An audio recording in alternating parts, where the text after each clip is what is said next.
बाध्यताएं, कतिपय रिजर्वेशन हो सकते हैं। उसके लिए मैं आपसे पहले ही क्षमा चाहता हूं। आगामी 14 अप्रैल को बहुत ही विशद रूप से कार्यक्रम आयोजित होगा और आपकी सभी इच्छाएं पूरी होंगी। मुख्यमंत्री के साथ भी, अन्य मंत्रियों के साथ भी हम आपसे सहयोग की अपील करते हैं और इस बात के लिए आश्वस्त रहिए, आपकी जो भी समस्याएं हैं, आपके समाज की जो भी समस्याएं हैं, उसको हम लोग अनवरत मुख्यमंत्री जी तक पहुंचाने का कार्य करते हैं, उसके समाधान का प्रयास करते हैं। अभी कुछ ही पलों में माननीय मुख्यमंत्री जी, माननीय श्रम मंत्री स्वामी प्रसाद मौर्य जी, समाज कल्याण मंत्री माननीय रमापति शास्त्री जी और अन्य वरिष्ठ जन हमारे बीच में होंगे। हम आपसे विनम्र गुजारिश करेंगे कि आप अनुशासन बनाए रखें, अपने मास्क अवश्य लगा लें, जिससे यह आभासित हो कि आप बाबा साहब डॉक्टर अंबेडकर के अनुयायी हैं, अनुशासित अनुयायी हैं और अंबेडकर साहब को मानने वाले लोग हैं। सभी साथी जिनके पास मास्क नहीं है वो गेट पर से ले लें और कोई भी साथी बिना मास्क के न रहे, क्योंकि आप देख रहे हैं कि इस समय जो कोरोना का प्रकोप है वह समाप्त नहीं हुआ है। इसलिए अपनी सुरक्षा का यदि ध्यान न हो तो भी दूसरों की सुरक्षा के लिए मास्क की अनिवार्यता को आपको ग्रहण करना चाहिए। मुख्यमंत्री जी आ रहे हैं, उनके साथ बहुत ही लिमिटेड संख्या में लोग उसमें अस्थि कलश कक्ष में जाएंगे। कृपया इस बात का ध्यान रखें कि कोई भी साथी वहाँ पे जो निर्धारित है उसके अतिरिक्त कोई साथी वहाँ प्रवेश न करे। माननीय मुख्यमंत्री जी की सुरक्षा हम लोगों के लिए सर्वोपरि है। कोरोना संक्रमण को देखते हुए बहुत ही विशेष एहतियात बरती जा रही है। आप देख रहे हैं संचालन के लिए अलग मंच लगा है और मुख्यमंत्री जी के लिए हम लोगों ने अलग मंच बनाया है। यह इसी कारण है कि हम अपने मुख्यमंत्री को बहुत प्यार करते हैं और उनको सभी बाधाओं से बचाए रखना चाहते हैं। उसमें हम आपके सहयोग की अपील भी करते हैं।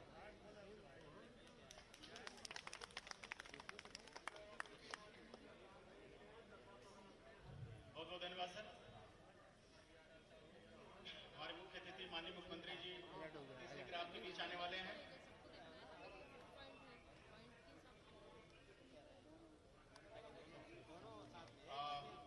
उनकी अगवानी के लिए हमारे राष्ट्रीय अध्यक्ष डॉक्टर लालजी प्रसाद निर्मल और हमारे महासभा के अन्य सम्मानित पदाधिकारी उपस्थित हैं। आप सभी से अनुरोध है कि कृपया निर्धारित सीटों पे अपनी अपनी जगह पे बैठ जाएं। जहां जिसको जगह मिले वो बैठ जाएं। जो साथी मास्क नहीं लगाए हुए हैं, विशेष रूप से ये बार बार अनुरोध किया जा रहा है। हम बाबा साहब के लोग हैं, हम संविधान और कानूनों का पालन और सम्मान करने वाले लोग हैं। मास्क सभी लोग लगा लें। गेट पर मास्क और सैनिटाइजर की व्यवस्था की गई है। सभी आगंतुक जो भी आ रहे हों वो गेट के रजिस्टर पे अपनी प्रविष्टियां कर दें।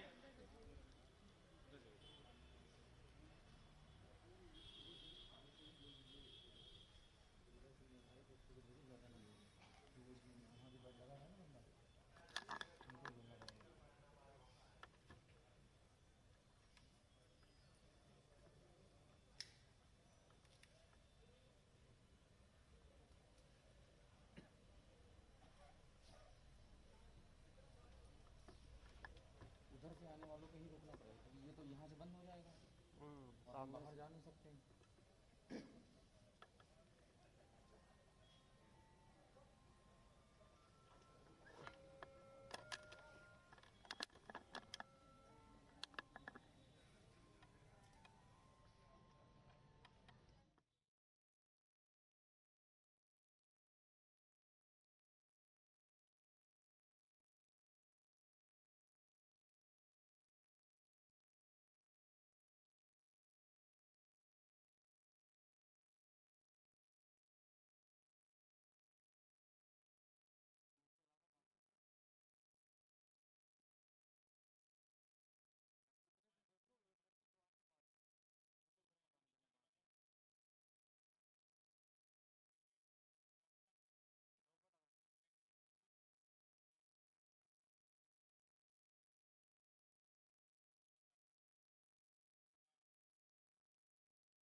पीछे आइए पीछे।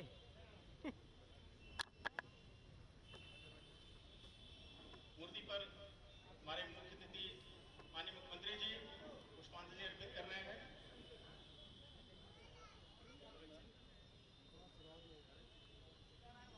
हम अपने माननीय मुख्यमंत्री अब आगे सर जी के कृतज्ञ हैं सुनिए सर, जिन्होंने हमें सर समय दिया। अब हट जाइए थोड़ा। आपका इस महासभा के प्रति स्नेह और आशीर्वाद हमें हमेशा मिलता रहा है। हाँ वही नीचे। बाबा साहब की को श्रद्धांजलि देने के लिए प्रदेश के विभिन्न भागों से यहाँ जनसमूह यहाँ पे उपस्थित है। हमारे अम्बेडकर महासभा के सभी पदाधिकारी और अम्बेडकर महासभा हम आपके प्रति कृतज्ञ हैं और अपने माननीय मुख्य अतिथि का हृदय से स्वागत करते हैं। वास्तव में बाबा साहब के संघर्ष, विद्वता, कर्मठता, बलिदान और जिजीविका के कारण जिस भाव से हम उन्हें याद करते हैं, ये बहुत कम लोगों को नसीब है। इनके बारे में, बाबा साहब के बारे में, जैसा कि मैंने पहले भी बताया कि व्यक्तित्व और कृतित्व के अनेक पहलू हैं जिनके बारे में हम नहीं जानते। हम उन्हें विधिवेत्ता, संविधान निर्माता या अधिक से अधिक दलितों के मसीहा के रूप में याद करते हैं, जबकि उन्होंने ऐसे काम किए जिस देश का हर वर्ग, हर व्यक्ति लाभान्वित हुआ है। उनका व्यक्तित्व इतना विशाल था, उनके कृतित्व इतने विराट थे कि उनके बारे में जानकर आश्चर्य होता है कि कोई एक व्यक्ति इतना कैसे काम कर सकता है। वो विदेश से अर्थशास्त्र की उन्होंने डिग्री ली। वो पहले दक्षिण एशियाई व्यक्ति थे। वो संस्कृत, अंग्रेजी, जर्मन, पाली सहित 9 भाषाओं के ज्ञाता थे। उनकी आत्मकथा waiting for a visa Columbia विश्वविद्यालय में टेक्स्ट बुक भी है। और कोलंबिया विश्वविद्यालय ने उन्हें ग्रेटेस्ट मैन, ऑक्सफोर्ड विश्वविद्यालय ने द यूनिवर्स मेकर भी कहा। और आउटलुक और हिस्ट्री टीवी चैनल ने जो सर्वे कराया था अपनी आज़ादी के बाद का महानतम भारतीय माना। संयुक्त राष्ट्र संघ ने भी बाबा साहब के योगदान को मान्यता दी। बल्कि कोलंबिया विश्वविद्यालय के मुख्य द्वार पर स्थापित बाबा साहब के प्रतिमा के नीचे अंकित शब्द उनकी महानता को बयान करते हैं कि हमें गर्व है कि 300 सालों में हमारे यहाँ से एक ऐसा विद्यार्थी पैदा हुआ जिसने भारतीय संविधान लिखकर एक ड्राफ्टिंग कमेटी के अध्यक्ष के रूप में जो उन्होंने हमें संविधान दिया, जो प्राकृतिक मानवाधिकारों और लोकतांत्रिक प्रणालियों की ऐसी जीवंत मिसाल है, जिसके कारण आज भारत बाबा साहब को फादर ऑफ इंडियन कॉन्स्टिट्यूशन के नाम से जानता है। भारत जैसे बहुसांस्कृतिक और बहुत धार्मिक समाज ने 1950 के बाद अपनी तमाम समस्याओं का हल इस संविधान में खोजा है और आज भी वह संविधान के आलोक में निरंतर प्रगति के पथ पर अग्रसर है। जबकि भारत के साथ आजाद हुए तमाम देश अपनी सांस्कृतिक समानताओं के बावजूद भी धार्मिक और जातीय युद्धों में उलझ कर रह गए। ये फर्क बस केवल ये था कि उनके पास संविधान नहीं था, हमारे पास बाबा साहब का लिखा हुआ संविधान था। बाबा साहब ने कहा था, constitution is not mere lawyers documents, it is a vehicle of life and its spirit is always the spirit of the age. हम अपने कार्यक्रम की अब शुरुआत करते हुए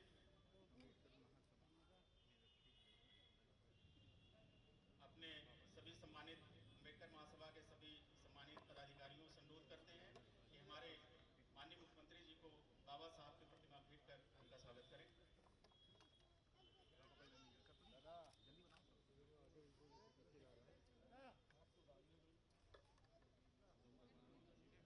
भैया एक तरफ से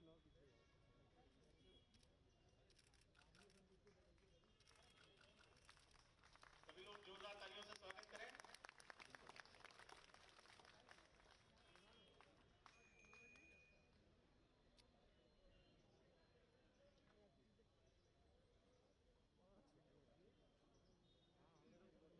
वस्तुतः जैसा कि अभी हमने पूर्व चर्चा की, बाबा साहब का जिस रूप में इस देश के विकास में योगदान रहा है, अर्थशास्त्री के रूप में हम लोग उनको तो जानते ही हैं। उन्होंने प्रॉब्लम ऑफ द रूपीज लिखे, उसी पर आधारित बाद में हिल्टन एंड कमीशन ने की सिफारिशों के आधार पर इंपीरियल बैंक बना, जो आगे चल के RBI में परिवर्तित हुआ। अब हम अपने अम्बेडकर ऊर्जावान अध्यक्ष डॉक्टर लालजी प्रसाद निर्मल द्वारा जिन्होंने उन्होंने संविधान उसमें भूमिका लिखी है, उन्होंने प्रस्तावना लिखी है, मैं उसके विमोचन के लिए अपने अध्यक्ष डॉक्टर लालजी प्रसाद निर्मल जी से अनुरोध करता हूं। इस पुस्तक के प्रकाशक श्री पवन पुत्र बादल जी हैं, जो कि हमारे बीच उपस्थित हैं।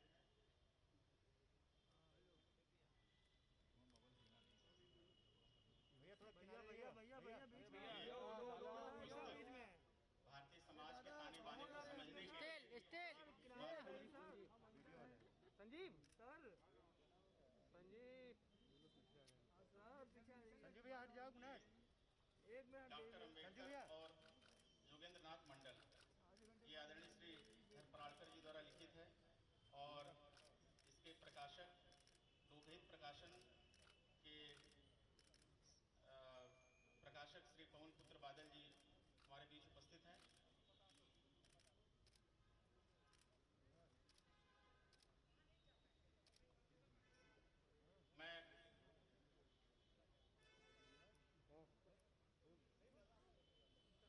मैं लोकहित प्रकाशन के प्रकाशक श्री पवन पुत्र बादल जी से अनुरोध करता हूं मैं कि कृपया मंच पर आएं, माइक पर आएं और इस पुस्तक के बारे में हमें दो शब्द।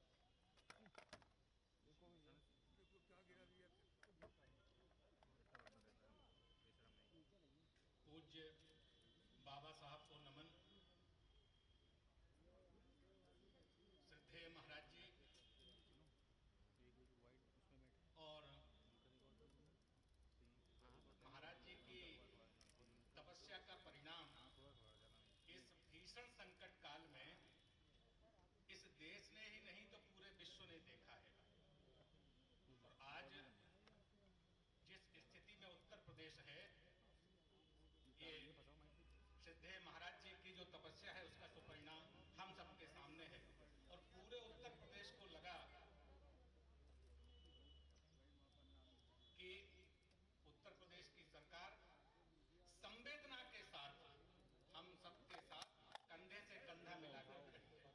ऐसे श्रद्धेय महाराज जी उत्तर प्रदेश सरकार के मंत्री आदरणीय ब्रजेश पाठक जी, श्रीमान रमापत शास्त्री जी, श्री स्वामी प्रसाद मौर्य जी, लक्ष्मणपुरी की महापौर आदरणीय संयुक्ता भाटिया जी, इस महासभा के अध्यक्ष डॉक्टर लालजी प्रसाद निर्मल जी, महामंत्री श्रीमान अमरनाथ जी, श्रीमान चौधरी जी, मंच पर उपस्थित सभी विद्वज्जन, आदरणीय भाइयों एवं बहनों, भारत विभाजन अपने आप में असंख्य किस्से कहानियां समेटे हुए है। बंटवारे के लिए जिन्ना की जिद हो या सत्ता के लिए नेहरू की जद्दोजहद, कुछ ऐसे ही किस्से कहानियां 70 वर्षों से अनछुए थे। पिछली बार इस देश के आदरणीय प्रधानमंत्री श्रीमान नरेंद्र मोदी जी ने संसद में और श्रद्धेय महाराज जी ने विधानसभा में जब जोगेंद्र नाथ मंडल के बारे में चर्चा की तो देश के विद्वज्जनों में जोगेंद्र बाबू के बारे में जानने समझने की इच्छा प्रकट हुई, क्योंकि पिछले 70 वर्षों में जोगेंद्र बाबू के बारे में इस देश का नौजवान, इस देश की पीढ़ी एकदम से विस्मित हो गई। पुनः इस देश में चर्चा चल पड़ी और परिणाम स्वरूप डॉक्टर अंबेडकर और जोगेंद्र नाथ मंडल ये पुस्तक आज आप सबके सामने है। जोगेंद्र नाथ मंडल का राजनीतिक जीवन बंगाल से शुरू हुआ। 1930 में वो विधानसभा जीत करके आए और 1937 में वो बंगाल में मंत्री भी बने। 1940 में वो कांग्रेस के करीब आए, लेकिन जल्दी ही उनको लग गया कि कांग्रेस और उनके एजेंडे में हमारे समाज की भलाई के लिए कुछ नहीं है। परिणाम स्वरूप तुरंत वो उससे दूर हो गए और उसी के दुष्परिणाम से वो जिन्ना के नजदीक आए। बाद में वो लीगी सरकार में मंत्री बने। मोहम्मद अली जिन्ना उन पर काफी विश्वास करने लगे। जब भारत का विभाजन हुआ तो वो पाकिस्तान चले गए, वहां के न्याय मंत्री बने। लेकिन जल्दी ही एक उन्होंने जब विवादास्पद प्रस्ताव को वहां पर प्रस्तुत किया कि ब्रह्मांड पर अल्लाह की संप्रभुता, लोकतंत्र, राजनीति सब पर इस्लाम के चश्मे से देख करके जब उस प्रस्ताव को समर्थन दिया, तो उसके बाद से उनकी स्थिति थोड़ी सी वहां के समाज में चिंतनीय सी होने लगी। और पाकिस्तान बनने के बाद ही गैर मुस्लिमों के हालात, जो भारत से पाकिस्तान गए थे, उन पर अत्याचार, बहनों पर, महिलाओं पर जो अत्याचार वहां हुआ, परिणाम स्वरूप जोगेंद्र बाबू ने उसका विरोध करना शुरू किया। और पाकिस्तान के जनमानस में जब उन्होंने विरोध करना शुरू किया तो वातावरण बनने लगा, ये तो देशद्रोही की बात करने लगे हैं। और ऐसे भीषण हालात में 8 अक्टूबर के पहले उन्होंने लियाकत अली के मंत्रिमंडल से इस्तीफा दे दिया।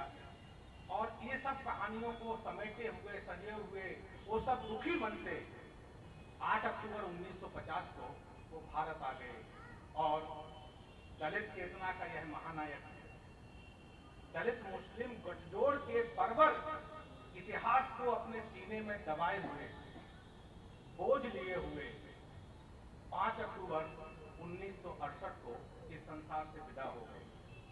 राजनीतिक पटल पर जोगेंद्र बाबू और बाबा साहब, ये दोनों बहुत बड़े नाम थे।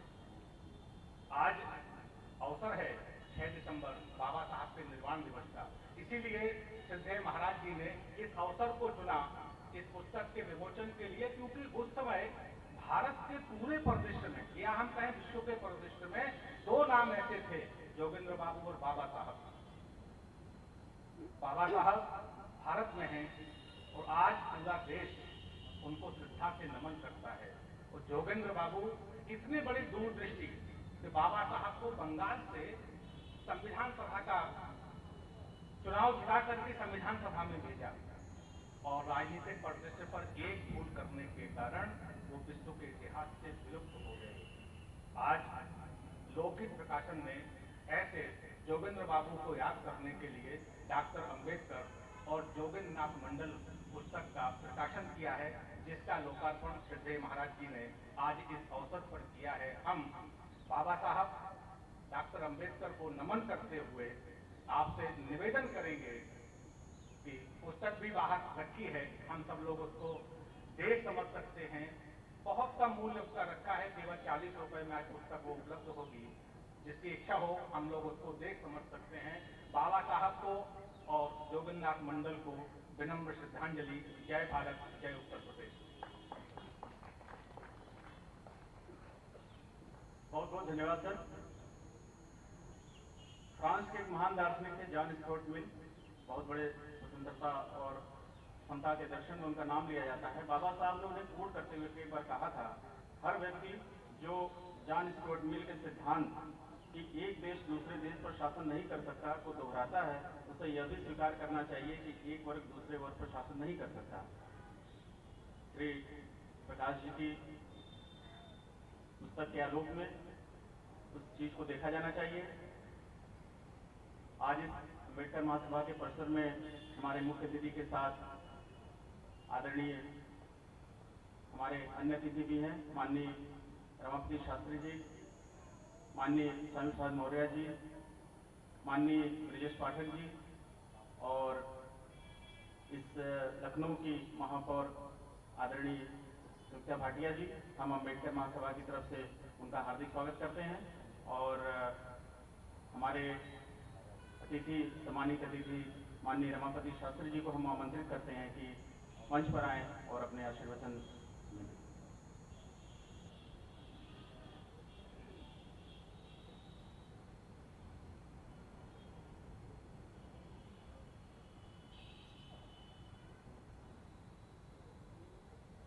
हम सबके अगुआ, जिसके नेतृत्व में उत्तर प्रदेश सर्वोत्तम प्रदेश बन रहा है, उत्तर प्रदेश के यशस्वी और तपस्वी मुख्यमंत्री आदरणीय योगी आदित्यनाथ जी महाराज, भारतीय जनता पार्टी की सरकार में श्रम मंत्री आदरणीय मेरे बड़े भाई स्वामी प्रसाद मौर्य जी, न्याय मंत्री आदरणीय ब्रजेश पाठक जी, महापौर आदरणीय संयुक्ता भाटिया जी, और जिन्होंने वर्षों से इस कार्यक्रम को आगे बढ़ाते हुए हम लोगों का मार्गदर्शन करते कराते रहते हैं। अनुसूचित जाति व्यक्ति विकास निगम के अध्यक्ष आदि डॉक्टर निर्मल जी और इस संस्थान से जुड़े हुए सभी हमारे मित्रों, भाइयों, नौजवान बहनों, नौजवान साथियों, बच्चों, बहनों, मैं केवल एक निवेदन करके अपनी बात खत्म करना चाहता हूँ। जब कोई साधना करता है तो संत होता है, और संत साधना का अंत करता है तो संत होता है। साधने के बाद जो साधना करता है साधु होता है, और साधना का अंत करता है तो संत हो जाता है। और संत की परंपरा से जब आगे जाता है तो राष्ट्र पुरुष, महापुरुष अभिनंदनीय, वंदनीय हो जाता है। बाबा साहब भीमराव अम्बेडकर इस देश के नहीं, इस देश के अंतर्राष्ट्रीय स्तर पर अभिनंदनीय, वंदनीय हैं। मैं उनके चरणों में वंदना करता हूँ और उनको श्रद्धा सुमन अर्पित करता हूँ। बहुत बहुत धन्यवाद सर। हमारे माननीय समाज कल्याण मंत्री श्री शास्त्री जी का आशीर्वचन हमें मिला। बाबा साहब खुद एक बड़े समाज सुधारक थे। उन्होंने कहा भी था, I like the religion that peace, liberty, equality and fraternity. मैं उस धर्म को मानता हूँ जो स्वतंत्रता, समानता और बंधुत्व सिखाता है। कार्यक्रम के अगले चरण में हमारे बीच उपस्थित माननीय श्री स्वामी प्रसाद मौर्य जी, आप लंबे समय से यहाँ पे आते रहे हैं। हम उनसे अनुरोध करते हैं कि कृपया मंच पर आएं और धन्यवाद।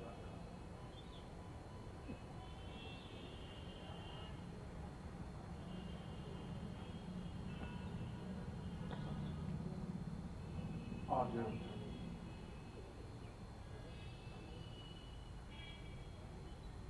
भारतीय संविधान निर्माता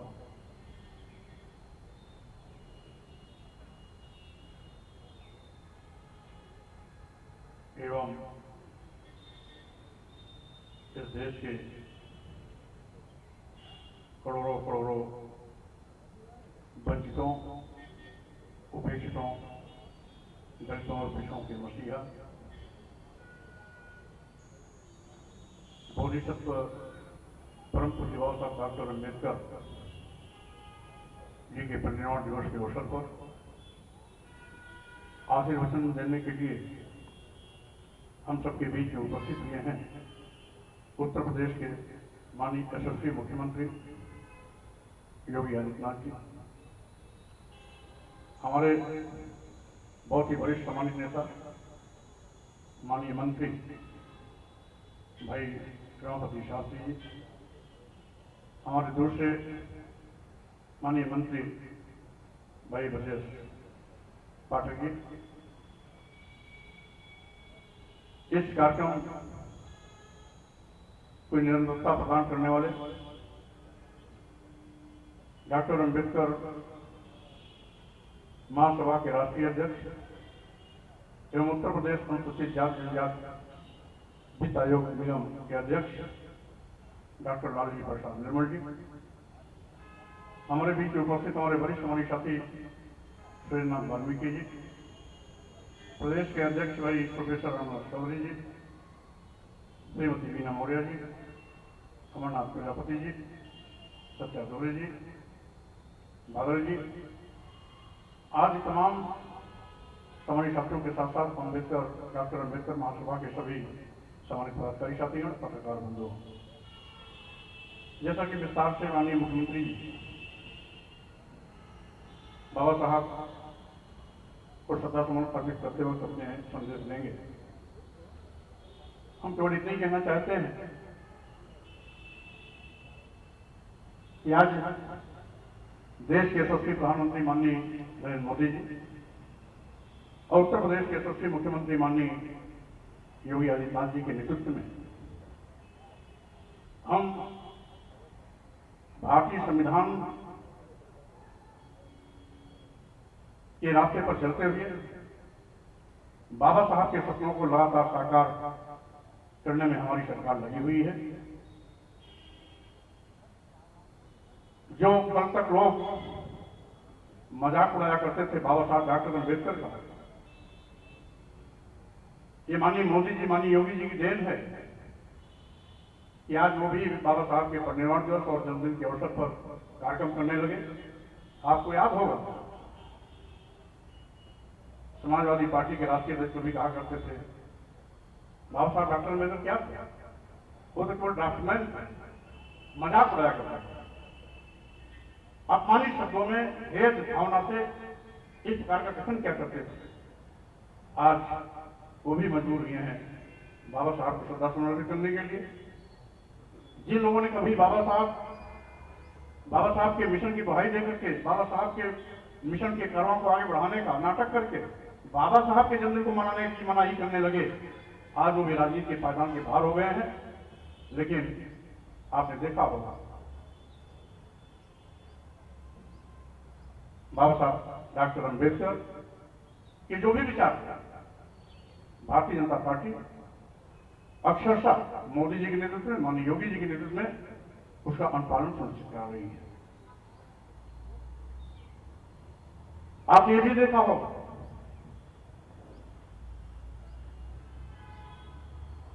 कि जब माननीय प्रधानमंत्री जी ने नोटबंदी किया तो ये भी बाबा साहब डॉक्टर अम्बेडकर ने अपनी किताब में लिखा था, इतने लंबे अरसे की सरकार में किसी भी सरकार ने उसका अनुकरण नहीं किया। अगर अनुकरण किया तो माननीय मोदी जी ने किया। बाबा साहब डॉक्टर अम्बेडकर के नाम पर पंचतीर्थ बना करके न केवल बाबा साहब का उन्होंने सम्मान बढ़ाया, बल्कि देश के करोड़ों करोड़ों दलितों, वंचितों, गरीबों और दलितों, पिछड़ों के सम्मान को भी आगे बढ़ाने का काम किया। ये माननीय मोदी जी, माननीय योगी जी की सरकार है। यही नहीं, आज बाबा साहब डॉक्टर अम्बेडकर जिन गरीबों को विकास की मुख्य धारा में खड़ा करने की कल्पना किया करते थे, आज लगभग 15-15, 16-16, 18-18 कल्याणकारी योजनाओं के माध्यम से हम समाज के अंतिम व्यक्ति को भी विकास की मुख्य धारा में खड़ा करने का अभियान में लगे हुए हैं। भारतीय जनता पार्टी के विषय में, माननीय मोदी जी के विषय में, माननीय योगी जी के विषय में तमाम लोग प्रकार की छीनाकसी किया करते थे। ये तो आरक्षण विरोधी। अभी आपने देखा यहां पर आरक्षण व्यवस्था में घालमेल हुआ था समाजवादी पार्टी के समय में 12-13-14 में यूनिवर्सिटी को यूनिट मान करके जो आरक्षण दिया जाता था, 13-14 में शुरुआत हुई थी विभागवार आरक्षण देने का। लेकिन आज पूर्व स्थिति बहाल किया है तो किसी और ने नहीं, माननीय मोदी जी ने, माननीय योगी जी ने उत्तर प्रदेश और देश में आज फिर से जो सपा सरकार के दौरान में घालमेल हुआ था वो फिर से पट्टी पर लाई गई और पूर्व की जो व्यवस्था रही है उसको बहाल किया पहले केंद्र में माननीय मोदी जी ने और पूरे देश में सबसे पहले उत्तर प्रदेश में माननीय मुख्यमंत्री योगी जी ने। इसलिए आज बाबा साहब डॉक्टर अम्बेडकर का पूरे देश में राष्ट्रीय स्तर पर, सरकार के स्तर पर परिनिर्वाण दिवस मनाने की सिलसिला जो प्रारंभ की गई उसकी भी शुरुआत माननीय मोदी ने किया। आज पूरे उत्तर प्रदेश में माननीय योगी जी के नेतृत्व में बाबा साहब का परिनिर्वाण दिवस मनाया जा रहा है और भी तमाम सामाजिक संगठन भिन्न भिन्न तरीके से जितने भी विभिन्न सामाजिक संस्थाएं हैं वो बाबा साहब के परिनिर्वाण दिवस पर उनका श्रद्धा सुमन अर्पित कर रही है। इसलिए ऐसे लोग जो बिना विचारे शब्द बाण चलाते रहते हैं उनको देखना चाहिए कि बाबा साहब के विचार क्या थे और उन विचारों पर काम कौन कर रहा है, उन विचारों का कार्यान्वयन कौन कर रहा है। सही मायने में बाबा साहब के विचारों को अमली जामा देना ही सच्ची श्रद्धांजलि है। और आज के इस अवसर पर मैं अपनी ओर से, यहाँ पर आए हुए सभी माननीय अतिथियों की ओर से और आप सभी हमारे जो यहाँ पर भाई और बहन बैठे हैं अम्बेडकर महाशय के पदाधिकारियों की ओर से मैं बाबा साहब को श्रद्धा सुमन अर्पित करता हूँ, कोट कोट नमन करता हूँ, प्रणाम करता हूँ, अपनी बात पर विराम करता हूँ और इन्हीं शब्दों के साथ अपनी बात को विराम देते हुए जय भीम, जय भारत।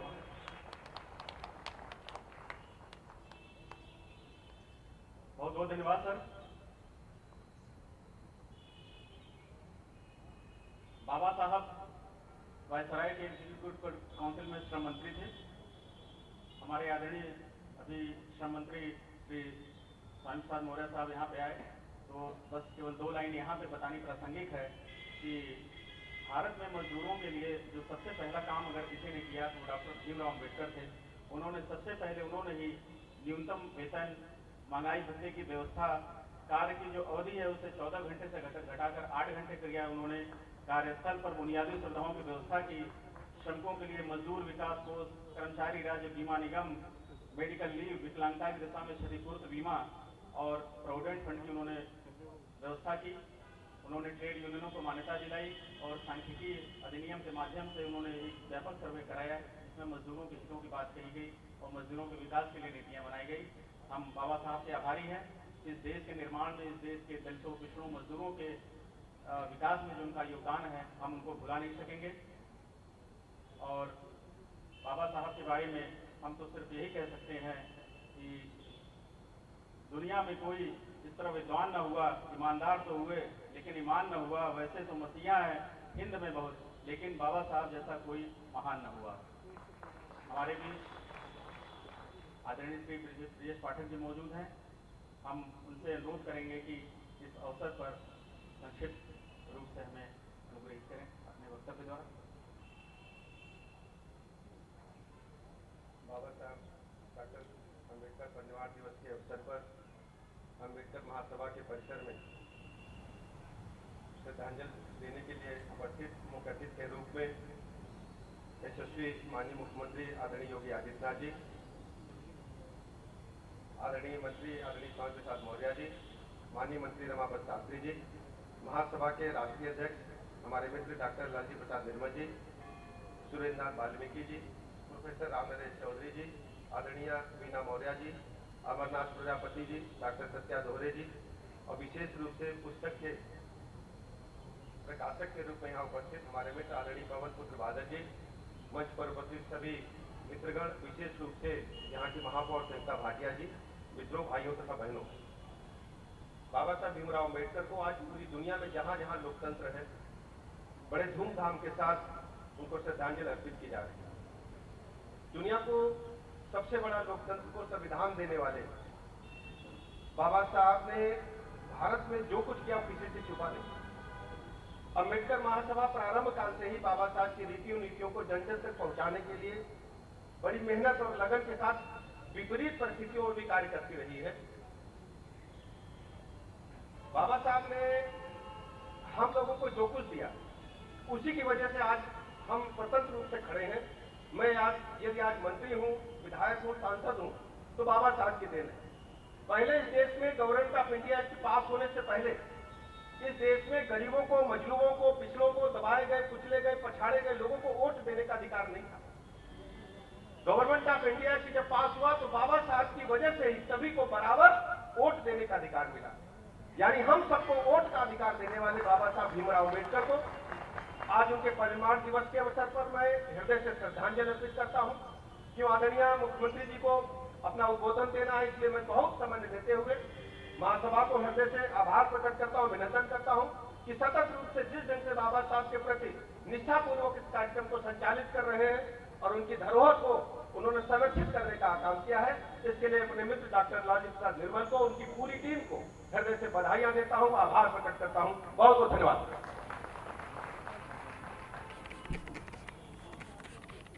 बहुत बहुत धन्यवाद सर। बाबा साहब ने कहा था जब तक हम सामाजिक स्वतंत्रता हासिल नहीं कर लेते कानूनी स्वतंत्रता का कोई मूल्य नहीं। संविधान में जो उन्होंने कानूनी और सामाजिक स्वतंत्रता सुनिश्चित की, हम सरकार की तरफ को धन्यवाद देते हैं। सरकारें बहुत सारी अपने अपने स्तर पे जो है कानूनी स्वतंत्रता के लिए उन्होंने प्रयास किया है, लेकिन हमारे माननीय मुख्य अतिथि, हमारे माननीय मुख्यमंत्री जी इस दिशा में किए गए कार्यों के लिए विशेष रूप से हम धन्यवाद देते हैं अम्बेडकर महासभा की ओर से। अब इस अम्बेडकर महासभा के ऊर्जावान अध्यक्ष हम डॉक्टर लालजी प्रसाद निर्मल को आमंत्रित करते हैं। इस महासभा को वैचारिकी के केंद्र में लाने का काम उन्होंने किया है, फर्श से अर्थ तक पहुंचाने का काम उन्होंने किया है। आज अम्बेडकर महासभा से अगर कोई आवाज़ निकलती है तो वो चर्चा के केंद्र में रहती है। उसमें एक बड़ा योगदान हमारे ऊर्जावान अध्यक्ष डॉक्टर लालजी प्रसाद निर्मल का है। हम उनको आमंत्रित करते हैं कि कृपया मंच पर आएँ और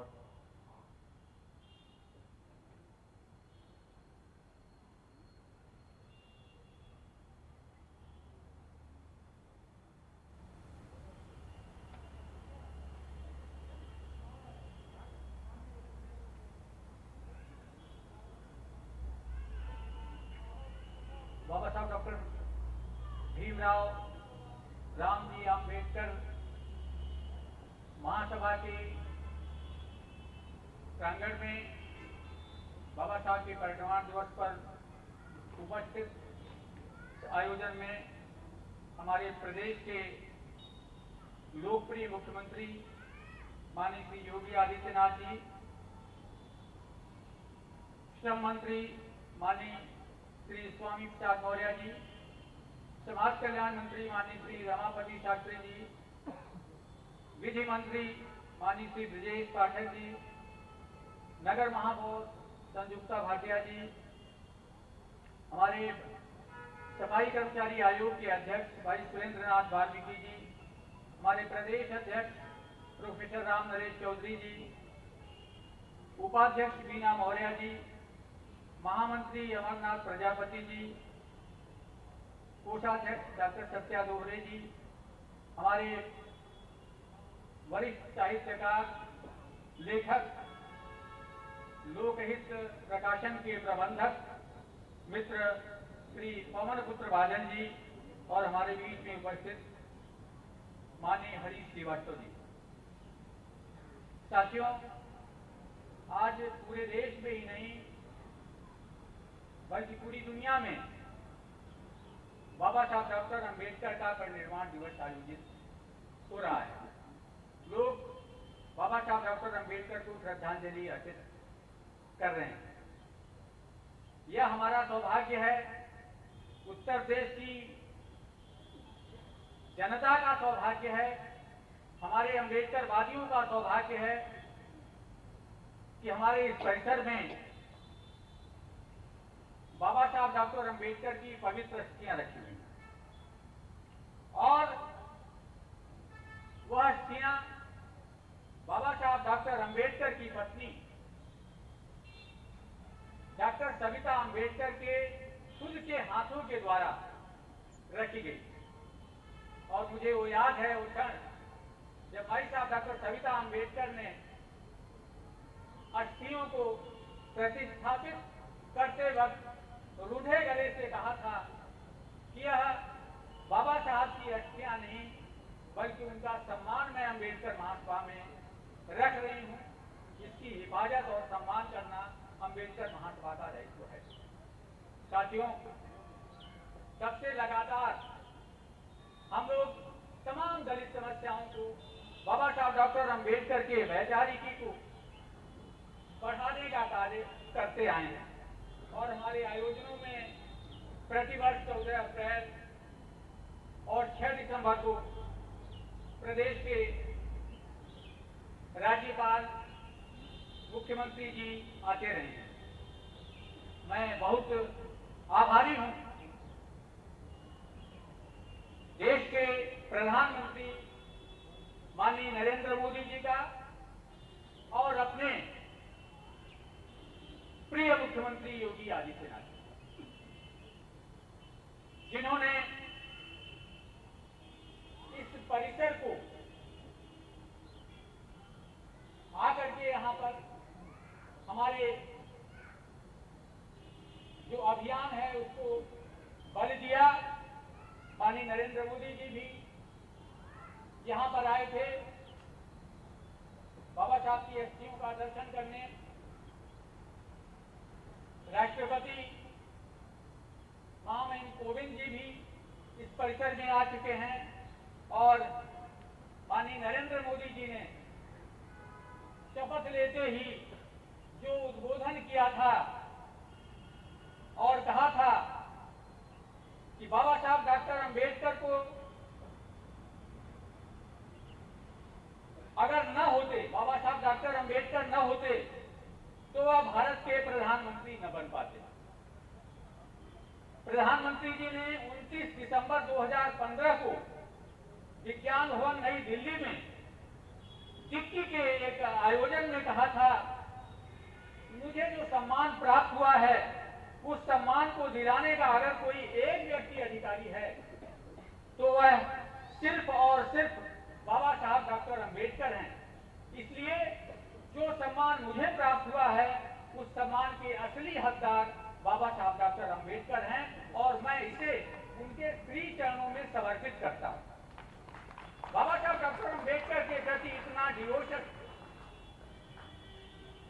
मैं सभी बैठकों में ये कहता हूं कि अगर बाबा साहब डॉक्टर अंबेडकर को वैश्विक सम्मान देने का कार्य अगर किसी प्रधानमंत्री स्तर पे हुआ तो माननीय नरेंद्र मोदी जी के स्तर से हुआ। जिस समय बाबा साहब डॉक्टर अंबेडकर का लंदन स्थित आवास जहां वो पढ़ते समय रहा करते थे, अखबारों में जब उसे नीलाम करने की बात आई तो हम लोग बड़े विचलित हुए। उस समय हम लोग दिल्ली में थे, कुछ दलित उद्योगपतियों के साथ बैठ करके यह मंथन कर रहे थे कि यह 40 करोड़ की धनराशि जो नीलामी की राशि है उसे कैसे एकत्र किया जाए। संयोग से उसके दूसरे ही दिन प्रधानमंत्री जी का बयान आया कि बाबा साहब डॉक्टर अंबेडकर का 10 किंग्स हेनरी रोड लंदन स्थित आवास को नीलाम नहीं होने दिया जाएगा और वहां राज्य सरकार उसे क्रय करेगी। काफी बात मुझे वो दिन याद है, मैं सोच रहा था शायद मायावती जी का बयान आ जाए, बड़ा पैसा है उनके पास, दौलत का पहाड़ खड़ा किया हुआ है। मैं सोच रहा था शायद अखिलेश यादव जी का बयान आ जाए, लेकिन नहीं, किसी के कान पर जूं नहीं रहेगी। और प्रधानमंत्री जी आए, वह स्थल नीलाम होने से बचा और आज वहां पे अंतरराष्ट्रीय स्मारक बना हुआ है। चैत्य भूमि जहां बाबा साहब डॉक्टर अंबेडकर का अंतिम संस्कार हुआ था, आपको पता है, सभी अंबेडकरवादियों को मालूम है कि वहां एक हिंदू मिल की जमीन थी। अंबेडकरवादी चाहते थे इसे चैत्य भूमि में मिला करके एक बड़ा स्मारक बनाया जाए।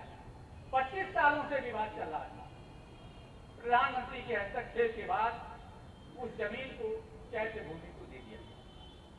26 अलीपुर रोड नई दिल्ली जहां बाबा साहब का इंतकाल हुआ था, वह भी एक प्राइवेट प्रॉपर्टी थी जिसे खरीद करके क्रय करके भारत सरकार के तत्कालीन प्रधानमंत्री अटल बिहारी वाजपेयी जी ने स्मारक बनाया था। उसको माननीय नरेंद्र मोदी जी ने और सुदृढ़ किया। 15 जनपद जहां बाबा साहब डॉक्टर अंबेडकर बैठ करके संविधान लिखा करते थे, आज वहां जाकर देखिए कितना बड़ा स्मारक बना हुआ है। महू छावनी का सौंदर्यीकरण हुआ। तो इस प्रकार से बाबा साहब डॉक्टर अंबेडकर को पूरी दुनिया में प्रासंगिक बनाने वाले, उन्हें सम्मान दिलाने वाले प्रधानमंत्री नरेंद्र मोदी जी को इस अवसर पर मैं प्रणाम करता हूं। और साथियों, हमारे प्रिय मुख्यमंत्री योगी आदित्यनाथ जी जब यहां पर आए, हम लोगों ने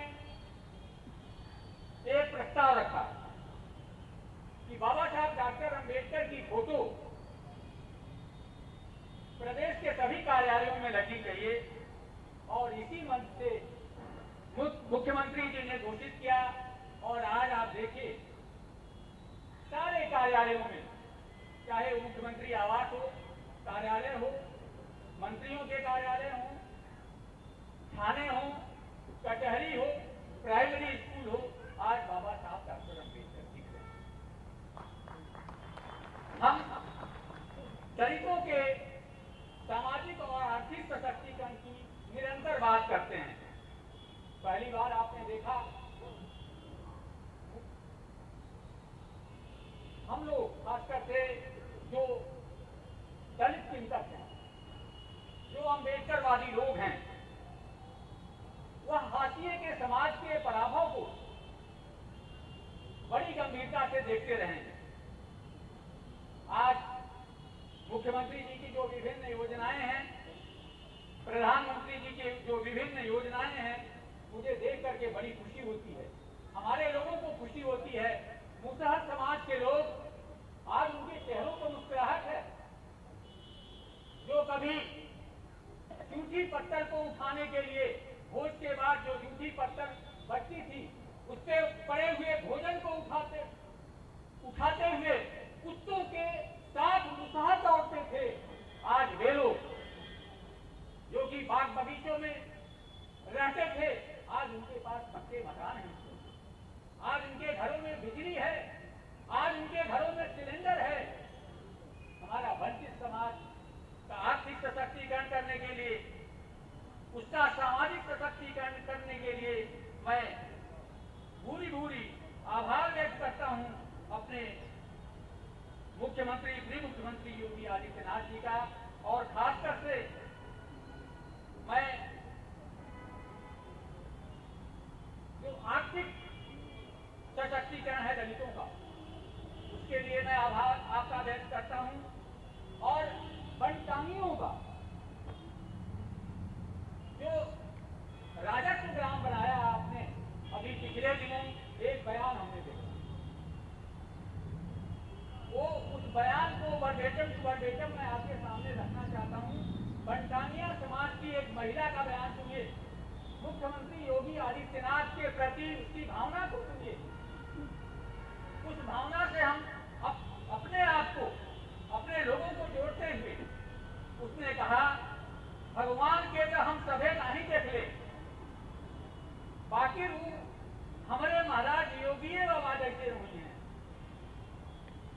एक पूरा भरोसा बा काहे से कि बाबा बिना मंगले वो सब दिले जौन हमहन के सोचले भी ना रहली। ये उसका बयान था। और निश्चित रूप से साथियों, जैसा कि अभी माननीय स्वामी प्रसाद मौर्य जी ने जिक्र किया, ये जो शैक्षणिक संस्थानों में जो विभागवार आरक्षण था, सुप्रीम कोर्ट के आदेशानुसार जो हुआ था, और पिछली सरकार ने उसे जानबूझ के लागू किया था बिना प्रतिवाद के। इस सरकार ने संस्था को इकाई मान करके, कॉलेज को इकाई मान करके, विश्वविद्यालय को इकाई मान करके आरक्षण की गणना का जो आदेश किया है वह स्तुत्य है। उसके लिए दलित समाज आपकी सरकार का, आपका सदैव आभारी रहेगा। इसके साथ ही साथ हम लोगों ने जो अम्बेडकर महासभा का प्रकरण है, सरकारों ने बाबा साहब डॉक्टर अम्बेडकर की प्रतिमाएं लगाने का काम किया। माननीय मुख्यमंत्री जी की मंशा है कि बाबा साहब डॉक्टर अम्बेडकर के नाम पर एक बड़ा पुस्तकालय बने, एक वाचनालय बने, अम्बेडकर साहब के विचारों पर शोध हो, बड़ा सभागार बने। और साथ ही उस दिशा में बहुत गंभीरता से काम चल रहा है और आने वाले दिनों में 14 अप्रैल के पहले उसका परिणाम भी आपको देखने लगेगा। हमारे साथ के जो दलित एक्टिविस्ट हैं, उन्होंने कई बातें मुझसे की और इच्छा जाहिर की कि माननीय मुख्यमंत्री जी के समक्ष उनकी बातों को रखा जाए, क्योंकि मैं कार्यकर्ता हूं, दलित एक्टिविस्ट हूं, इसे मेरी जिम्मेदारी बनती है कि आपकी बातों को अपने प्रिय मुख्यमंत्री के समक्ष रखूं। और वैसे भी जब उनसे मुलाकात होती है तो हम आपकी बात को रखते रहते हैं। हमने पहले बिंदु में वही लिया है, प्रथमतः केंद्र एवं राज्य की योजनाओं के माध्यम से प्रदेश में दलितों की समृद्धि हेतु किए जा रहे सामाजिक, आर्थिक और शैक्षिक उत्थान के कार्यों के लिए आभार व्यक्त करते हुए अभी हाल में प्रदेश के शैक्षणिक संस्थानों में विभाग के स्थान पर संस्थान को इकाई मानकर आरक्षण की गणना के प्रदेश सरकार के निर्णय से दलितों में अपार हर्ष व्याप्त है। इसके लिए अम्बेडकर महासभा आपको धन्यवाद ज्ञापित करती है। दूसरा है, विकास के अंतिम पायदान पर खड़े चमर मंगता और लोना चमार, जिनकी समस्याओं को माननीय मुख्यमंत्री जी सांसद रहते हुए पार्लियामेंट में उठा भी चुके हैं, ये जातियों की समस्याओं की ओर आपका ध्यान आकृष्ट करते हुए निवेदन करना है कि ये जातियां न तो अनुसूचित जाति में हैं, न तो जनजाति में हैं, वे जाति विहीन जातियां आज भी बनी हुई हैं और उनकी स्थिति बद से बदतर है। कई प्रदेश के कई गांवों में, जिलों में हम लोग गए और उनकी स्थिति देख करके हमने कहा था मुख्यमंत्री जी के समक्ष आपकी बात को रखेंगे। उन्हें अनुसूचित जाति और अनुसूचित जनजाति की श्रेणी में रखा जाना निवेदित है। नंबर 3 है, प्रदेश के शहरी इलाकों में आजादी के बाद से सफाई कर्मचारियों के लिए नगर पालिका के आवासों में निवास करते हुए उनको आधी सदी से अधिक हो चुका है। कानपुर सहित विभिन्न नगरों में उक्त आवासों के संबंध में उन्हें नोटिसें निर्गत की गई है। इस संबंध में अनुरोध है कि उक्त आवासों को इन सफाई कर्मचारियों के पक्ष में विनियमित करने और जब तक कोई निर्णय न हो उन्हें उक्त आवासों में रहने की अनुमति देने पर विचार कर लिया जाए। इस संबंध में मुख्यमंत्री जी से हमारी पहले भी वार्ता हुई थी, आपने कहा था। चौथा है, प्रदेश में अनुसूचित जाति के लोग सामान्यतः भूमिहीन हैं और भारी संख्या में ग्राम समाज की जमीनों पर मकान बनाते रह रहे हैं। उनके मकान भी 50 वर्षों से अधिक समय से बने हुए। इन मकानों के नियमितीकरण के संबंध में पूर्व में व्यवस्था थी, किंतु समाजवादी पार्टी की सरकार ने एक नई राजस्व संहिता ला करके उस व्यवस्था को समाप्त कर दिया। माननीय मुख्यमंत्री जी ने कई अवसरों पर यह बात कही है कि ग्राम समाज की जमीनों पर जिन दलितों के आवास बने हुए हैं उन्हें डिस्टर्ब नहीं किया जाएगा। हमारा अनुरोध है कि चूंकि अभी ग्रामीण क्षेत्रों में भू स्वामित्व का अभिलेखीकरण किया जाना प्रस्तावित है, अतः अनुसूचित जाति के ग्राम समाज की जमीन पर बने दलितों के मकानों को भी विनियमित करने के संबंध में कार्यवाही पर विचार कर लिया जाए। और अंत में है, प्रदेश में ग्राम समाज की जमीनों को पट्टे पर देने की व्यवस्था अनुसूचित जातियों को उसमें प्राथमिकता थी, किंतु अखिलेश यादव की सरकार ने हमारी उस प्राथमिकता को समाप्त कर दिया और यह बड़ा झटका था दलितों को। वैसे तो समाजवादी पार्टी ने इतने झटके दिए हैं इस प्रदेश के दलितों को कि वे मरते दम तक भूल नहीं पाएंगे और अखिलेश यादव के कानों में दलितों की सिस्कियां उनकी पार्टी के कानों में गूंजती रहेंगी सदा। दलित उन्हें कभी माफ नहीं करेगा। हमारा निवेदन है कि इस प्राथमिकता को पुनर्बहाली के संबंध में कृपया विचार कर लिया जाए। इस अम्बेडकर महासभा ने इस मांग पत्र को तैयार किया था, जिसे माननीय मुख्यमंत्री जी को मैं समझ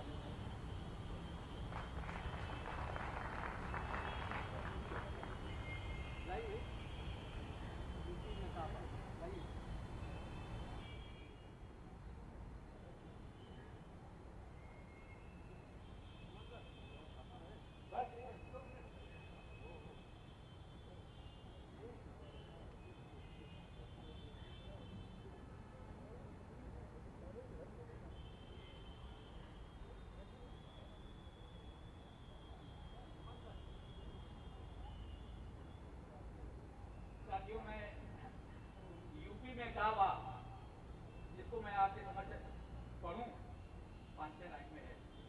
उसके पहले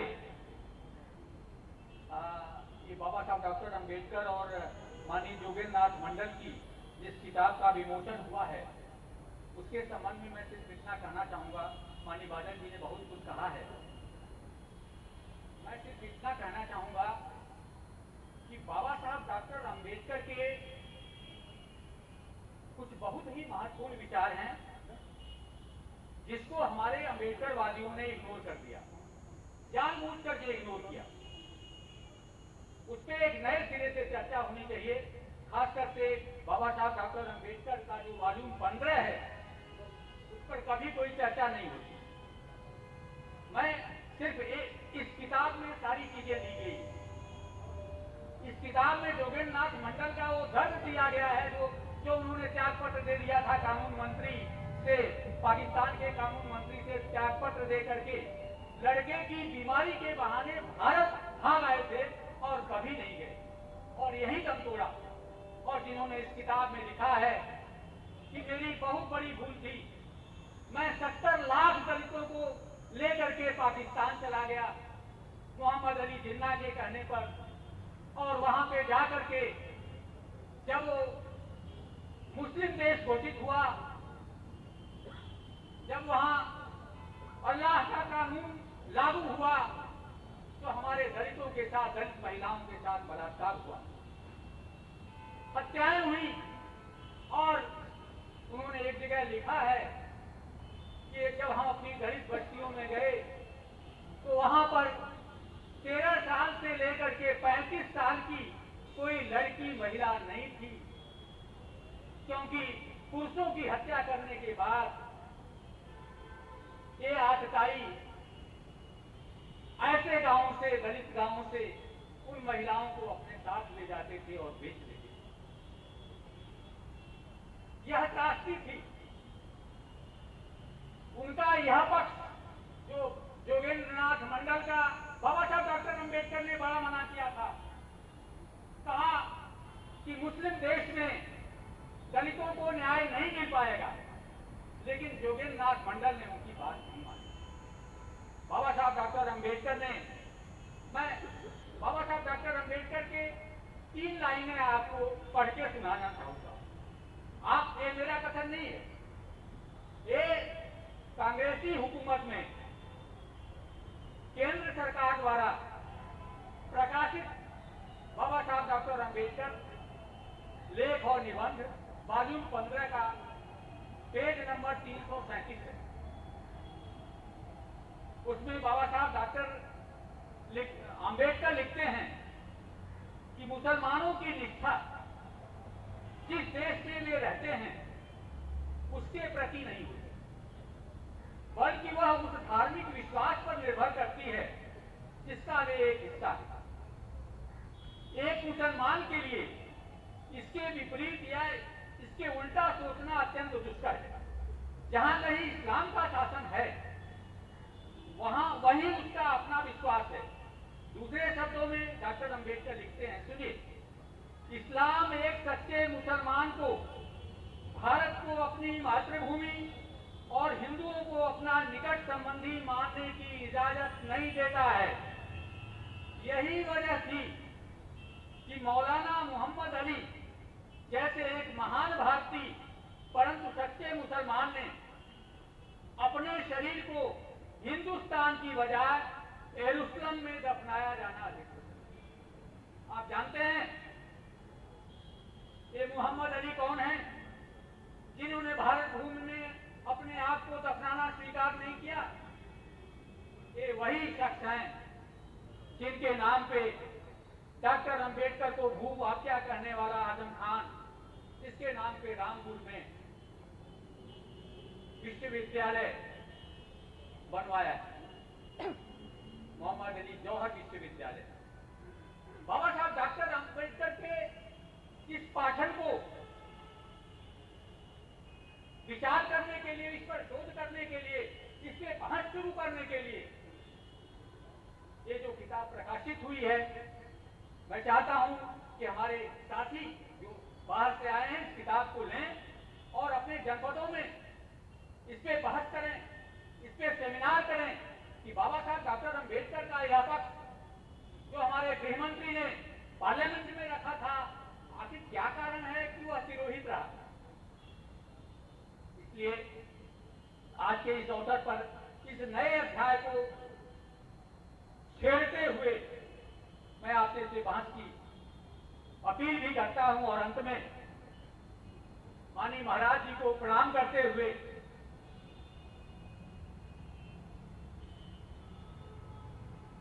यूपी में काबा योगी महाराज बा, काशी बा मथुरा बा, कुशीनारा सारनाथ बा, विकास की बहार बा, माफिया मुक्त राज बा, ऑफिस में अंबेडकर बा, ऑफिस में अंबेडकर बा, अंबेडकर का और शेष बा, दलित खुशहाल बा, यूपी में अयोध्या बा, बनत राम मंदिर बा, योगी महाराज बा, योगी महाराज बा। इसको मैं समर्पित करना चाहता हूँ।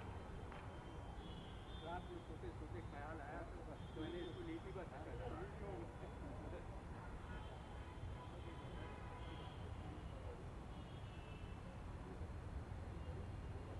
इसी के साथ ही मैं अपना निवेदन समाप्त करता हूँ और आमंत्रित करता हूँ अपने देवतुल्य मुख्यमंत्री दलितों के प्रतिभा माननीय श्री योगी आदित्यनाथ जी को वे आएंगे और विस्तार में अपनी बात बाबा साहब अमर रहे, अमर रहे, अमर रहे, बाबा साहब अमर रहे, अमर रहे, अमर रहे। भारत माता की जय। भारत माता की।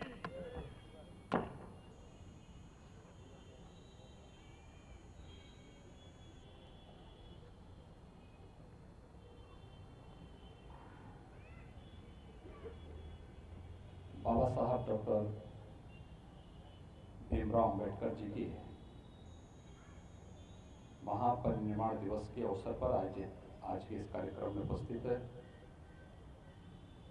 इस कार्यक्रम के संयोजक आयोजक अंबेडकर महासभा के अध्यक्ष और उत्तर प्रदेश अनुसूचित जाति जनजाति वित्तीय विकास निगम के अध्यक्ष डॉक्टर लालजी प्रसाद निर्मल जी, उत्तर प्रदेश सरकार में मेरे इस मंत्रिमंडल के सहयोगी श्रम और सेवायोजन मंत्री श्री स्वामी प्रसाद मौर्य जी, समाज कल्याण के मंत्री श्री रमापति शास्त्री जी, विधि एवं न्याय मंत्री श्री ब्रजेश पाठक जी, राष्ट्रीय सफाई कर्मचारी यूनियन के अध्यक्ष आयोग के अध्यक्ष श्री सुरेंद्रनाथ वाल्मीकि जी, उत्तर प्रदेश अंबेडकर महासभा के अध्यक्ष प्रोफेसर रामनरेश चौधरी जी, उपाध्यक्ष श्रीमती बीना मौर्य जी, महामंत्री श्री अमरनाथ प्रजापति जी, लखनऊ की महापौर श्रीमती संयुक्ता भाटिया जी, डॉक्टर सत्या दोहरे जी, और आज जिस पुस्तक का कुछ देर पहले विमोचन हुआ है डॉक्टर अंबेडकर और जोगेंद्रनाथ मंडल, इस पुस्तक के संकलनकर्ता सुविख्यात साहित्यकार श्री पवन पुत्र बादल जी, उपस्थित भाइयों बहनों, मैं सबसे पहले भारत माता के महान सपूत भारत रत्न बोधिसत्व बाबा साहब डॉक्टर भीमराव अंबेडकर जी को आज के इस महापरिनिर्वाण दिवस के अवसर पर प्रदेशवासियों की ओर से विनम्र श्रद्धांजलि देते हुए इनकी स्मृतियों को कोटि कोटि नमन करता हूं। वास्तव में इस प्रकार का महान मानव मानवता के उद्धार के लिए कभी कभी ही इस धराधाम पे आकर के अपने व्यक्तित्व से, अपने कर्तृत्व से कुछ ऐसे प्रमाण छोड़ जाता है जो आने वाली पीढ़ी के लिए एक प्रेरणादायी होता है। और निसंदेह बाबा साहब भीमराव अंबेडकर जी ने मानवता के कल्याण का जो मार्ग प्रशस्त किया, उसी का परिणाम है कि पूरा देश और पूरी दुनिया उस महामानव के प्रति कृतज्ञता ज्ञापित करते हुए उनके प्रति विनम्र श्रद्धांजलि और श्रद्धा का भाव, सम्मान का भाव रखता है।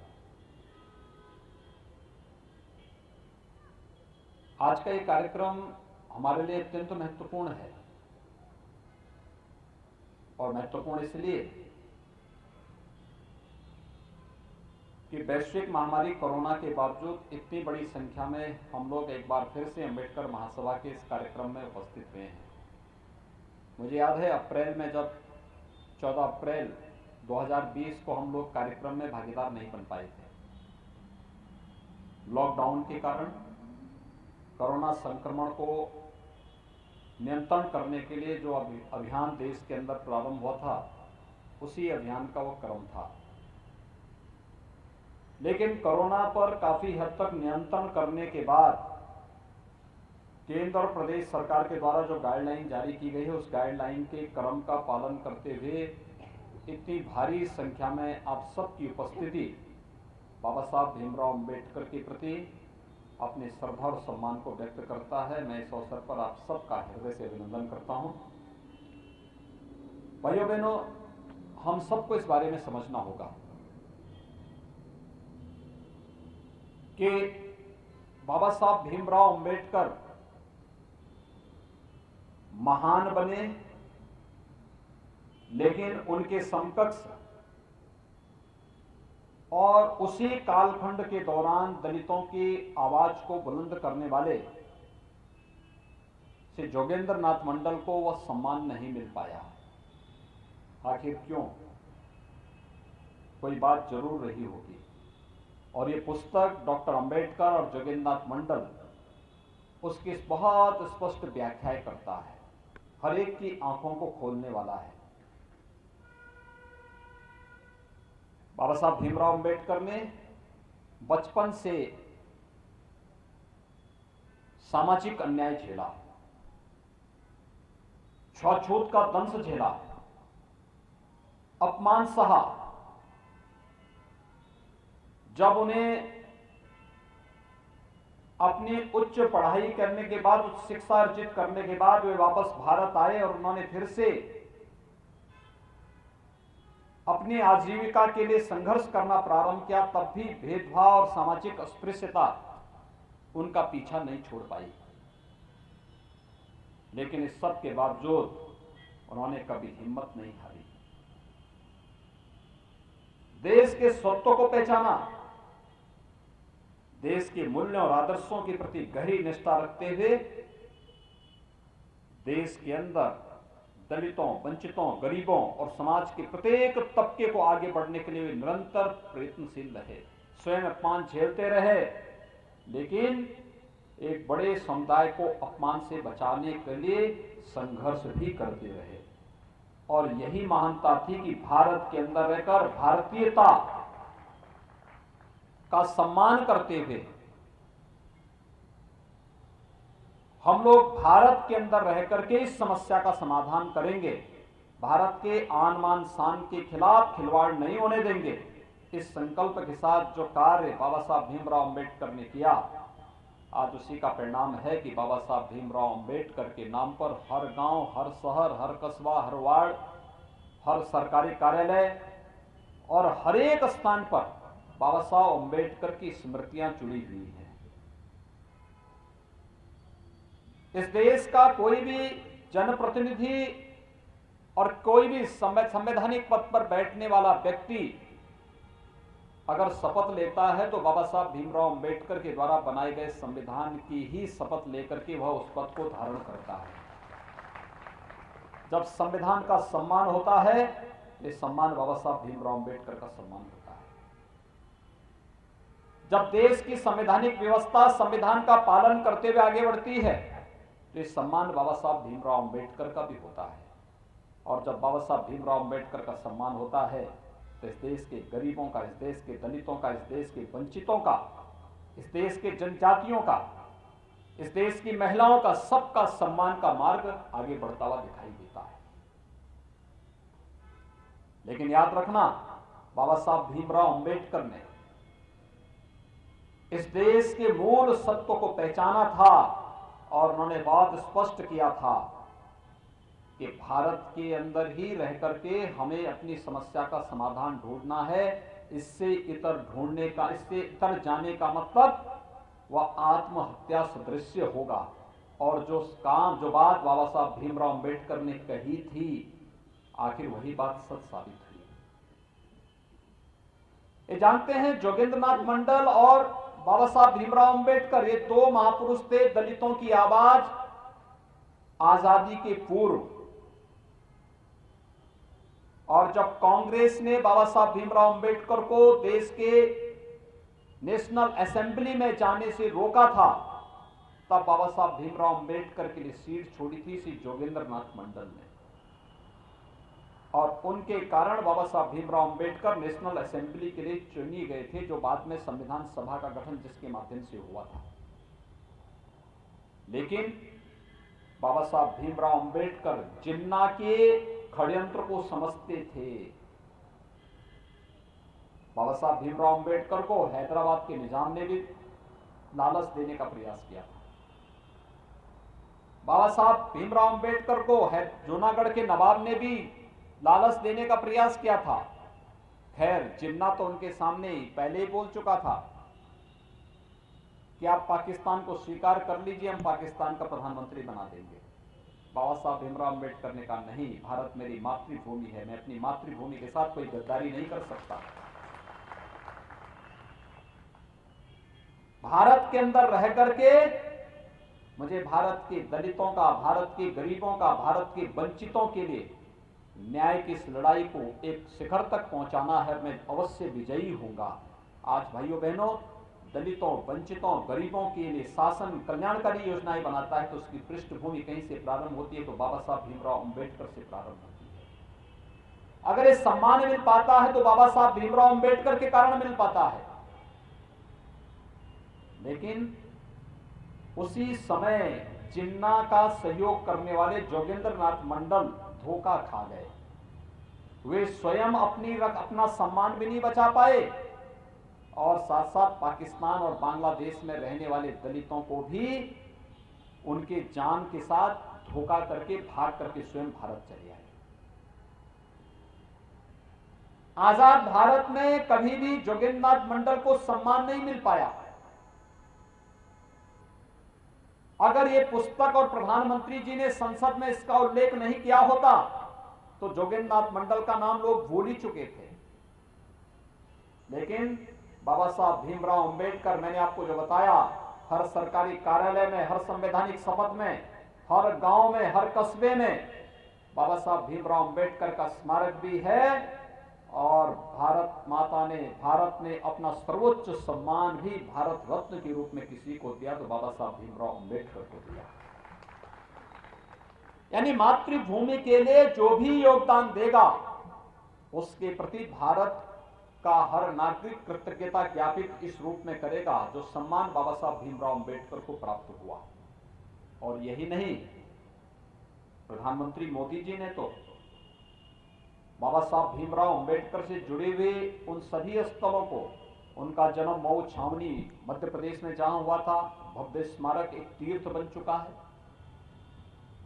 बाबा साहब भीमराव अंबेडकर ने अपना सार्वजनिक जीवन दिल्ली में रहकर के जिस भवन में व्यतीत किया था, वहां पर आप जाइए, कितना विशाल प्रांगण वो बन चुका है। एक स्मारक बाबा साहब भीमराव अंबेडकर का वो बन चुका है। इंग्लैंड में रह करके उन्होंने उच्च शिक्षा जीत भवन में रह करके की थी। भारतीय जनता पार्टी की महाराष्ट्र की सरकार ने और केंद्र की सरकार ने मिलकर के उस पूरे भवन को इंग्लैंड में खरीद करके बाबा साहब भीमराव अंबेडकर की न केवल वहां पे स्मारक बनाया है, बल्कि दलित छात्रों को वहां जाकर के स्कॉलरशिप की सुविधा देकर के उच्च अध्ययन का एक केंद्र के रूप में उसको स्थापित किया है। नागपुर की उनकी दीक्षा भूमि और मुंबई की चैत्य भूमि, जहां पर बाबा साहब भीमराव अंबेडकर का अंतिम संस्कार हुआ था, इस पूरे पंच तीर्थों का निर्माण प्रधानमंत्री मोदी जी के विजन के कारण हो पाया। बाबा साहब भीमराव अंबेडकर को इस सम्मान आखिर कांग्रेस ने और अन्य दलों ने क्यों नहीं दिया? आज आप देखते होंगे प्रधानमंत्री मोदी जी की एक एक स्कीम जब निकलती है तो उस स्कीम का आधार कौन होता है? वही वंचित होता है, वही गरीब होता है, वही दलित होता है, जिसको वोट बैंक तो बनाया गया, लेकिन जिसके हित में ईमानदारी पूर्वक कोई कार्य नहीं हुए थे। आज प्रधानमंत्री आवास योजना में उत्तर प्रदेश के अंदर हम 35 लाख गरीबों को एक एक आवास, प्रधानमंत्री आवास उपलब्ध करा रहे हैं। आप हर गांव में जाकर के देखिए, आपको गरीबों के, दलितों के मकान प्रधानमंत्री आवास योजना में बनते हुए दिखाई दे रहे होंगे। कोई भेदभाव नहीं। नारी गरिमा का प्रतीक, स्वास्थ्य के प्रति हर व्यक्ति को हम जागरूक कर सके। स्वच्छ भारत मिशन में देश के अंदर 10 करोड़ गरीबों के लिए बना एक एक शौचालय,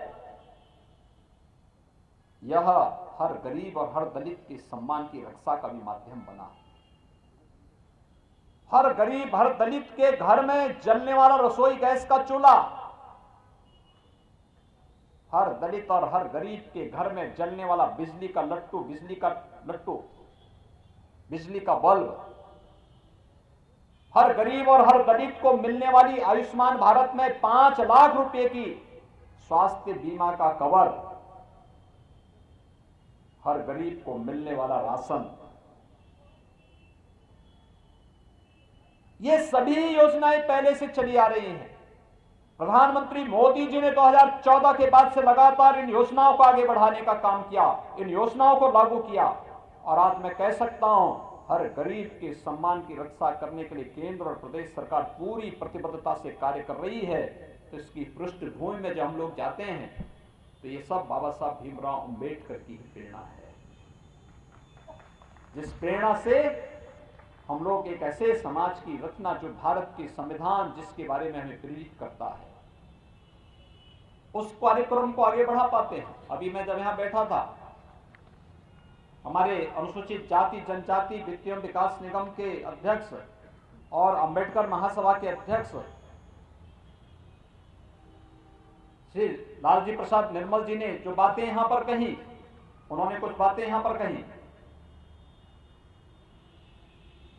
शहरी इलाकों में अगर किसी के पास जमीन का टुकड़ा है या जमीन का थोड़ा भी भाग है या पुराना मकान है, प्रधानमंत्री आवास योजना में उसको कवर किया जा सकता है। प्रधानमंत्री आवास योजना में 2.5 लाख रुपए उस परिवार को केंद्र और प्रदेश सरकार मिलकर के दे रही है, और मुझे लगता है कोई भेद उसमें किसी के साथ नहीं। हर दलित को, हर गरीब को इस सुविधा उपलब्ध कराई जा रही है। ग्रामीण क्षेत्र में हम लोगों ने पहले व्यवस्था बना दी है कि अगर कोई दलित, कोई गरीब पहले से ही किसी ग्राम पंचायत की भूमि पर, अगर वह आरक्षित श्रेणी की नहीं है, वहां पर मकान बना के रहता है, तो उसको कोई छेड़ेगा नहीं, उसका मालिकाना हक उसी को उपलब्ध करवाने का कार्य होना चाहिए। लेकिन अगर आरक्षित श्रेणी की भूमि है तो फिर उसको कहीं पर पहले भूमि उपलब्ध कराओ, प्रधानमंत्री आवास उपलब्ध कराओ, और ऐसा उपलब्ध करवाने के बाद तब उसकी सहमति से ही फिर वहां से उसका वह अतिक्रमण हट पाएगा। जब उसको मकान मिल जाएगा, जमीन मिल जाएगी। तीसरा, स्वामित्व योजना। अब तक होता क्या था, ग्राम पंचायत की भूमि किसी गरीब को, किसी दलित को मिल गई, लेकिन उस भूमि का मालिकाना हक उसको नहीं मिल पाता था। वह चाहता कि अगर बैंक से मैं लोन ले सकूं, नहीं ले सकता था। अब प्रधानमंत्री मोदी जी ने स्वामित्व योजना भी प्रारंभ कर दी है, जहां पर जिसका मकान है उस मकान का कागजों में नाम भी उसी व्यक्ति के नाम पे चढ़ जाएगा और अगर वो चाहेगा तो अपने उस जमीन को गिरवी रख करके बैंक से लोन लेकर के अपना कारोबार भी आगे बढ़ा सकता है। यह सुविधा प्रदेश के अंदर लागू होकर की जा चुकी है। स्वामित्व योजना, इसको तेजी के साथ आगे बढ़ाने का कार्य किया जा रहा है। भाइयों बहनों, सबका उद्देश्य, प्रधानमंत्री मोदी जी का उद्देश्य हो या प्रदेश की सरकार का है, हमारे मंत्रीगण हैं, सभी लोग एक ही उद्देश्य के साथ काम कर रहे हैं। हम लोगों ने संविधान की शपथ ली है। मैं मानता हूं कि सामाजिक अस्पृश्यता का भाव ये मानवता के लिए सबसे बड़ी चुनौती है और ये मानवीय सृष्टि के साथ सबसे बड़ा अन्याय है। इस अन्याय के खिलाफ पूरे समाज को मिलकर के लड़ना होगा। कोई भेदभाव नहीं होना चाहिए, किसी भी प्रकार का छुआछूत और अस्पृश्यता के लिए कोई जगह किसी भी सभ्य समाज में नहीं होनी चाहिए। एक भेदभाव से मुक्त, छुआछूत और अस्पृश्यता से मुक्त एक ऐसे समता मूलक समाज के निर्माण का भाव जो बाबा साहब भीमराव अंबेडकर ने अपने संविधान में भी इस बात को उल्लेख करके कहा। उनके संविधान की 4 बातें बहुत महत्वपूर्ण है। बंधुता है, समानता है, न्याय है और स्वतंत्रता है। इन 4 मानवीय मूल्यों पर आधारित भारत का संविधान बाबा साहब भीमराव अंबेडकर की यश और कीर्ति को दिग दिगंत तक निरंतर आगे बढ़ाने का कार्य कर रहा है और हम सबको भी इस बारे में ध्यान रखना होगा कि हमें बंधुता के भाव का प्रचार प्रसार करना होगा। हमें एक समता मूलक समाज के निर्माण की भावना को आगे बढ़ाना होगा। न्याय सबके लिए हो, सर्वसुलभ हो, इस लक्ष्य को प्राप्त करने के लिए निरंतर आगे बढ़ना होगा और किसी की भी स्वाधीनता को जबरन कैद करके नहीं रखा जा सकता है। इस भाव को लेकर के भी हमें आगे बढ़ना होगा और यही तो भारत के संविधान का मूल भाव है। इसी भाव को लेकर के बाबा साहब भीमराव अंबेडकर ने इस देश को संविधान दिया था। और भाइयों बहनों, जब हम उनके 65वें महापरिनिर्वाण दिवस पे आज उनके प्रति विनम्र श्रद्धांजलि अर्पित कर रहे हैं, मैं आप सबका आह्वान करूंगा कि हम सभी लोग मिलकर के बाबा साहब भीमराव अंबेडकर के इस संविधान से प्रेरणा प्राप्त करें।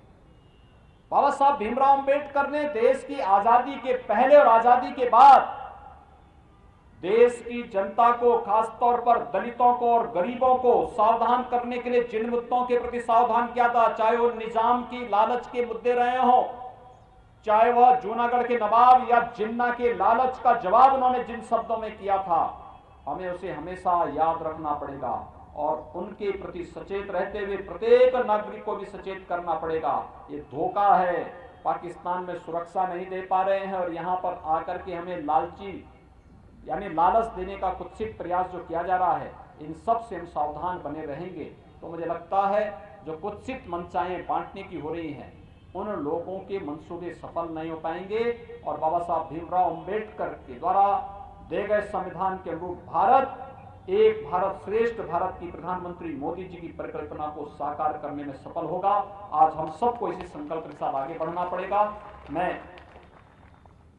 श्रीधर परांकर के द्वारा लिखी गई पुस्तक और उसके संकलन के लिए पवन पुत्र बादल जी को और उनकी पूरी टीम को, डॉक्टर अंबेडकर और जोगेंद्रनाथ मंडल की इस पुस्तक को जन जन के लिए उपयोगी बनाने के लिए, उसके संकलन के लिए हृदय से धन्यवाद देता हूं, हृदय से बधाई देता हूं और विश्वास व्यक्त करता हूं कि प्रत्येक प्रबुद्ध जन को इस पुस्तक को देखना चाहिए, पढ़ना चाहिए, इसका अवलोकन करना चाहिए और फिर इस पुस्तक से प्रेरणा प्राप्त करनी चाहिए।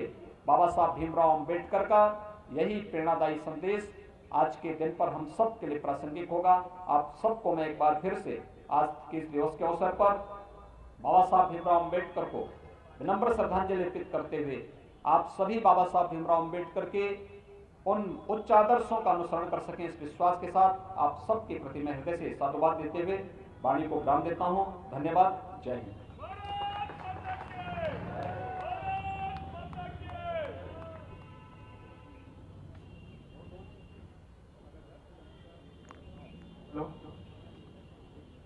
बहुत धन्यवाद हमारे माननीय मुख्य अतिथि जी, आपके ऊर्जावान विचार से हम अनुग्रहित और सिंचित हुए। वास्तव में हमारे माननीय मुख्य अतिथि भारतीय परंपरा में निहित, भारतीय परंपरा में वर्णित भक्ति ज्ञान हमारे राष्ट्रीय अध्यक्ष माननीय लालजी प्रसाद विमल जी ने जो दलितों, पिछड़ों, वंचितों की समस्याओं के लिए जो मुद्दे उठाए हैं, जो मांग पत्र सौंपा है, हमें पूरा विश्वास है कि हमारे माननीय मुख्य अतिथि जी उनका संज्ञान लेंगे, तो कार्रवाई करेंगे। राष्ट्रीय अम्बेडकर महासभा के पुनर्निर्माण के लिए विशेष रूप से पुस्तकालय और वाचनालय की बात की गई है, वाचनालय की बात की गई है। वास्तव में स्वतंत्रता और समानता एक विचार है। डॉक्टर अम्बेडकर ने भी कहा था, man is mortal, so are ideas, an idea needs propagation as much as plant needs watering, otherwise both will die. हम अम्बेडकर महासभा की तरफ से हम ये संकल्प लेते हैं कि अम्बेडकरवादी हैं हम, समाज को जगाते रहेंगे, ये जिंदगी का मंत्र है, सिखाते रहेंगे। अज्ञान के अंधेरों में लिपटा है हमारा समाज, हम ज्ञान के सूरज को जगाते रहेंगे। अब हम इस कार्यक्रम की अंत में हम धन्यवाद ज्ञापन के लिए, हम मुख्य अतिथि और हमारे माननीय अन्य मुख्य अतिथियों के धन्यवाद ज्ञापन के लिए अम्बेडकर महासभा के राष्ट्रीय महामंत्री श्री अमरनाथ प्रजापति को मैं आमंत्रित करता हूं कि वो मंच पर आए और हमारे माननीय अतिथियों का धन्यवाद ज्ञापन करें। बहुत बहुत धन्यवाद मुख्यमंत्री जी। आपके आशीर्वाद अम्बेडकर महासभा को हमेशा मिला है। बाबा साहब की भांति दलितों, वंचितों के प्रति आपके हृदय में हमेशा रही है। आज बाबा साहब डॉक्टर भीमराव अम्बेडकर महासभा के अम्बेडकर जी के 65वें परिनिर्वाण दिवस पर डॉक्टर भीमराव अम्बेडकर परिसर में आयोजित इस कार्यक्रम में सम्मिलित होने के लिए हम अपने माननीय मुख्य अतिथि मुख्यमंत्री जी, समाज कल्याण मंत्री श्री रमापति शास्त्री जी, श्रम मंत्री श्री स्वामी प्रसाद मौर्य जी, बड़े भाई श्री मंत्री ब्रजेश पाठक जी और संगीता भाटिया जी, समस्त करीमाई अतिथियों, बंधुजन, आयोजनों से जुड़े श्रमिक सुरक्षाकर्मियों के प्रति हार्दिक धन्यवाद ज्ञापित करते हैं। बाबा साहब की इच्छाओं को जीवन में उतारने और बताए रास्ते पर चलने का संकल्प देते हैं। जय भारत, जय वीर।